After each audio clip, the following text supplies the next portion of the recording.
Hello bachcho, let's see this question. A library has A copies of one book, B copies of each of two books, C copies of each of three books and single copies of D book. In how many ways can these book be distributed if all are out of at once? तो चलिए इस question को मैं solve करती हूँ. सो की concept apply करूँगी इस क्वेश्चन में. सो देखिए एक फॉर्मूला हमने पढ़ा था, the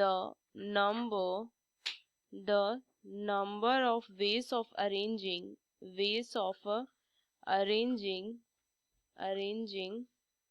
n objects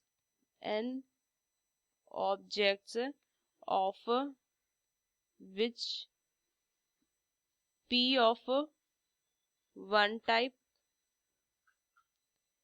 are alike and q of a second type are alike and r of a third type are alike. तो इसका एक फॉर्मूला था n फैक्टोरियल अपॉन में p factorial into q factorial into r factorial. तो बस इसका use करेंगे और इस क्वेश्चन को हम सॉल्व करेंगे. तो सबसे पहले अगर मैं इस तरीके से लिख लूं कि a जो कॉपीज है, a कॉपीज, इसमें क्या है, एक बुक है, एक बुक. b कॉपीज अगर मैं देखूं सो टू बुक्स. सी कॉपीज अगर मैं देखूं सो थ्री बुक्स. और अगर मैं देखूं डी के लिए one copy for D books. ये लिख सकते हैं. अब अगर मैं देखूं मुझे सबसे पहले क्या करना, अब मुझे क्या करना, इनको सबको मुझे क्या करना है, डिस्ट्रीब्यूट करना है. If all are out once. So सबसे पहले इनको मैं टोटल बुक्स फाइंड करूंगी. सो अगर मैं टोटल बुक्स देखूं, टोटल बुक्स, तो क्या हो जाएगा, A copies into one book. So अगर मैं इस तरीके से लिखूं, A copies into one book, ये लिख सकती हूं मैं.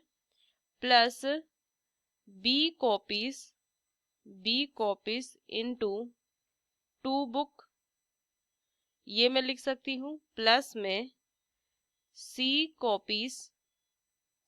कॉपीज इनटू थ्री बुक्स,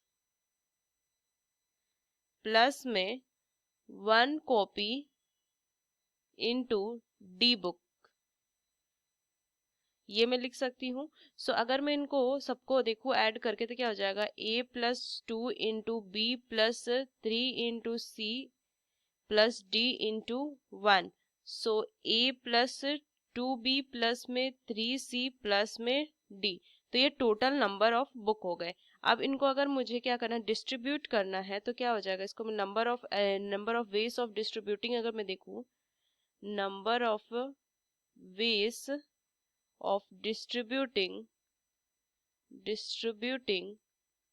तो क्या हो जाएगा, ये हो जाएगा a प्लस में टू बी प्लस में थ्री सी प्लस में डी, ये फैक्टोरियल. यही कर सकती हूँ मैं, क्योंकि अरेंज करके इनका डिस्ट्रीब्यूट करना पड़ेगा, तो ये हो जाएगा इनका फैक्टोरियल.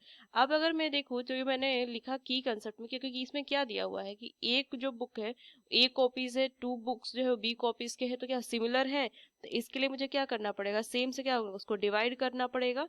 तो अगर मैं लिखूंगी इस तरीके से, टोटल नंबर ऑफ वेज, तो ये क्या हो जाएगा, a प्लस में टू बी प्लस में थ्री सी प्लस में डी फैक्टोरियल. अब सेम के लिए मैं क्या करूंगी, नीचे उसके फैक्टोरियल से डिवाइड कर दूंगी. So a factorial into B factorial हो जाएगा. तो इसको मैं क्या लिख सकती हूँ, b फैक्टोरियल का स्क्वायर कर सकती हूँ. तो सीधे मैं क्या कर दूंगी, b फैक्टोरियल का स्क्वायर. उसी तरीके से क्या हो जाएगा, सी फैक्टोरियल क्या हो जाएगा, सी फैक्टोरियल इंटू सी फैक्टोरियल इंटू सी फैक्टोरियल. सो सी फैक्टोरियल का क्यूब कर दूंगी. तो ये क्या हो जाएगा, ये मेरा फाइनल आंसर आ जाएगा, ये मेरा फाइनल आंसर होगा. So using these key concept we solve this question. Hope you understood it well. Best of luck. Thank you.